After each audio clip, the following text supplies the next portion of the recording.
Good morning, everyone. Good morning, Dr. Dabare. So today I'll be demonstrating how I did my SAP2000 homework 2. So I have this beam, it's fixed at A, and I have a vertical roller support at C.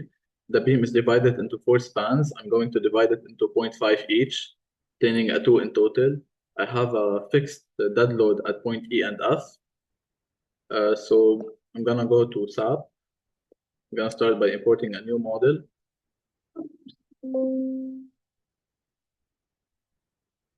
I'm gonna use my units to be kilonewton meter Celsius. I'm gonna select the beam. I'm gonna edit the grid.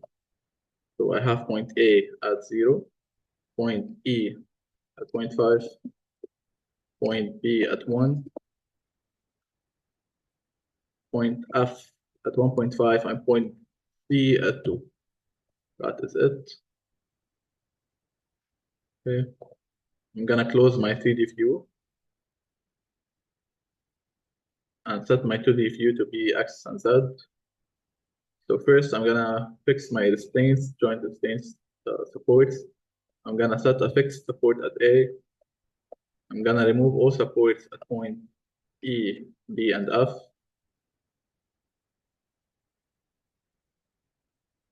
I'm gonna keep a roller support at point C. That is it. So we're gonna start now by defining my material, adding a new material, user, other. So I'm gonna call it Ahmad and color it purple because it's my favorite color.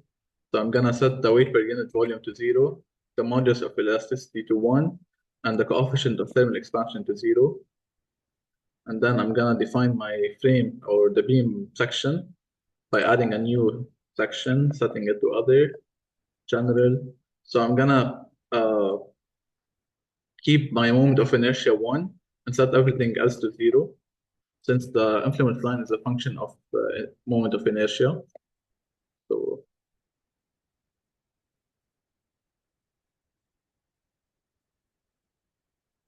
that I'm gonna use the material I previously made for this section, and I'm going to name it Ahmad section. I'm gonna color it blue because it's my second favorite color. So now I'm gonna start by the influence line procedure by basically defining a path. So as I have 4 spans, AE, AEB, and wait, AE, EB, BF, and FC. So I'm gonna add 4.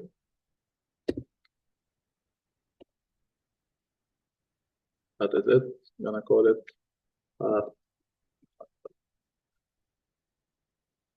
Then I'm going to define my vehicle. I'm gonna add a vehicle. I'm gonna set the axial load of this vehicle to be 1. This is equivalent to having a moving unit load of 1 kilonewtons along the beam. So this is it. We're gonna add the path, and that is it. The vehicle, sorry. Yep. So now I'm gonna add the vehicle class. I'm gonna add the vehicle I previously made to this class. And that is it. Now I'm going to go to load pattern. I'm gonna have a moving load. I'm gonna select the type of vehicle life, setting the self multiplier to 0 and overwriting it over the previously made one. I'm gonna modify the vehicle load. I'm gonna add the vehicle I previously made. That is it. Uh, then I'm going to my load case. I'm gonna modify my load case. I'm gonna use a moving load. I'm gonna add the vehicle class I previously made. That is it. So now I'm gonna save my file and run it.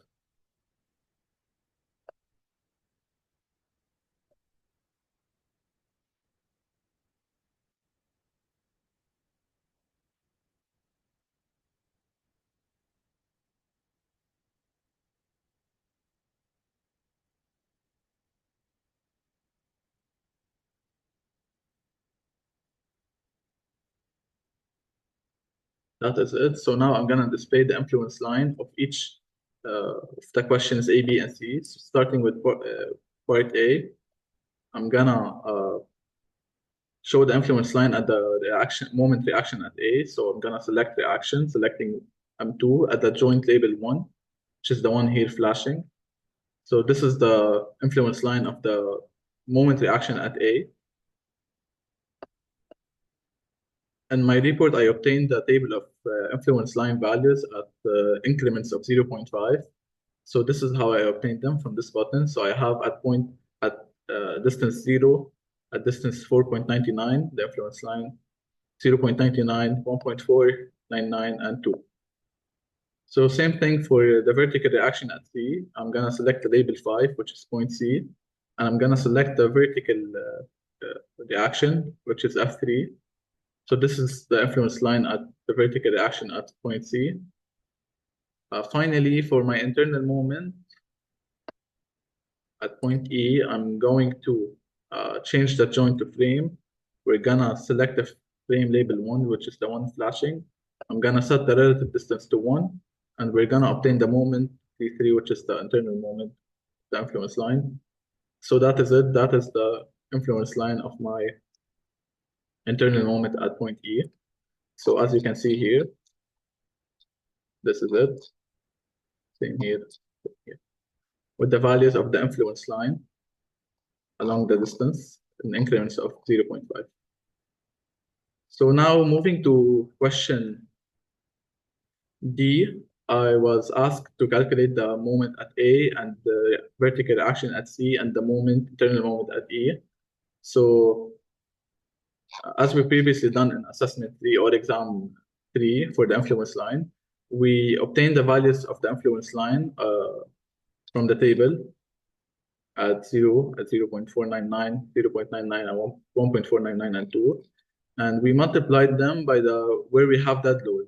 So showing the question here, I have a load at point E and F, which is 0.5 from the fixed support and 1.5 from the fixed support at F. So I assume the value of P to be 1, as we assumed on SAP similarly when we defined the vehicle load. So I obtained them by basically multiplying the load, which is 1, by the influence line value of this distance. So by that, I obtained the moment at A, same thing for the reaction at C, and the internal moment at E. So these are my results. So moving to the last question, I was asked to obtain the moment diagram and analyze the structure on SAP. So I'm gonna do that by basically first unlocking my beam. I'm going to define my load load pattern, I mean. I'm gonna add a new pattern called dead load P. I'm gonna set it to dead and the self multiplier to 0. I'm gonna add it. And then I'm gonna add the load case. So this is load P. I'm going to modify it. And that's right. I'm gonna set the scale to 1. That is right. So now I'm going to assign the frame load by point. So setting the dead load P. I'm gonna select the part of the beam, which is AE, by setting a force at the fourth at the end, which is 1 here. Same thing at the section FC. I'm gonna assign a frame load.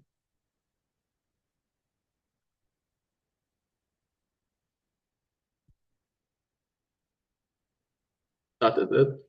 So now I save and I run. I run the case I made right now, which is the dead load. Let me.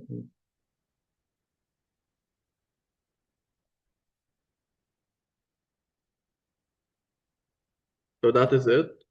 This is the deformed shape of the beam when I added the new loads, and I'm going to demonstrate the moment reaction by going here, setting the moment T3 by the dead load, and basically pressing apply. So this is my moment diagram for the beam given.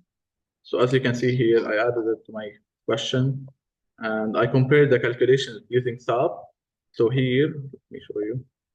I can obtain the tables of the reactions and the moments. So for example, reactions. I obtained the reactions of this beam to be vertically 1.264, at 1 at A and at C to be 0.736. I compared them actually to a moment diagram solver online, and my answers were right. So I compared the ones I obtained in part D and E, and we obtained a difference around 20% or 1%, I think. This difference is mainly, I think, because of the rounding difference in SAP and the fact that the SAP influence line gave me the values around the increments of not zero point 0.5 accurately. It gave me the increments of 0.499, 0.999. So this difference is due of that. And that is it. Thank you.